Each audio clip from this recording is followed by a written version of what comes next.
For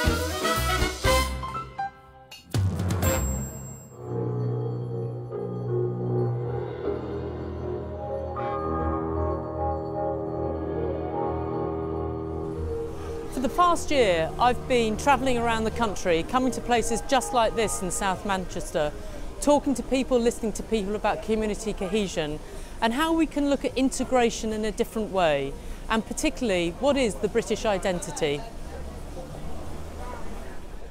And what I found is overall, as a population, we are becoming older, we're becoming less religious, we're becoming more liberal with a small l about things like gay rights and women's equality.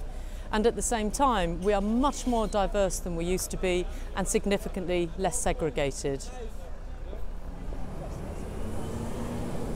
But the report that I'm releasing today shows that those in the Muslim communities are actually somewhat of an exception to that. On the whole, Muslim communities are younger, they're more devoutly religious, and they're fastest growing. And most worryingly, some women in those Muslim communities continue to suffer discrimination and outdated sexism and inequality.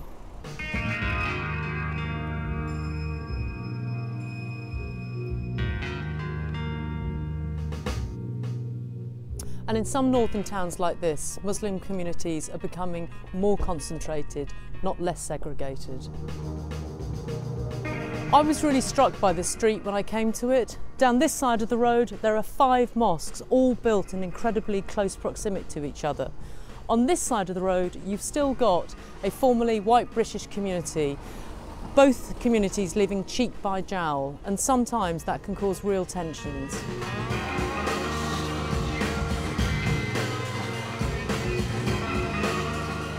I don't really blame either of the groups for that. It's entirely understandable and natural for people to want to live near others that are like themselves.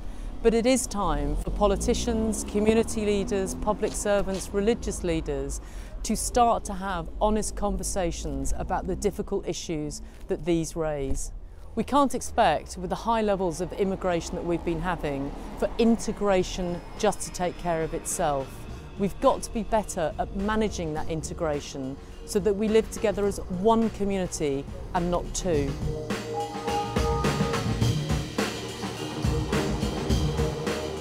In one school I visited, the children in that school thought that up to 90% of the British population was Asian.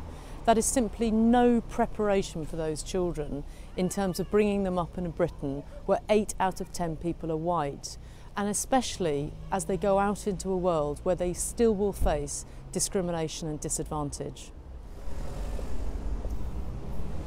So I'm worried about these kind of them and us divides, which is why I'm calling for today a bold new integration strategy, one that has significantly more English language classes, more help to Muslim women but other women from other ethnic minority groups, more mixing opportunities for all young people, no matter who they are, and greater expectations on all migrants that live here in the United Kingdom.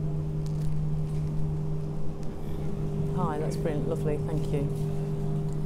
In the current febrile atmosphere in this country, and to celebrate everything that is good about British diversity, we've got to focus much more and do much more on what brings us together as one community, one set of values, one set of institutions, and not focus on what is driving us apart.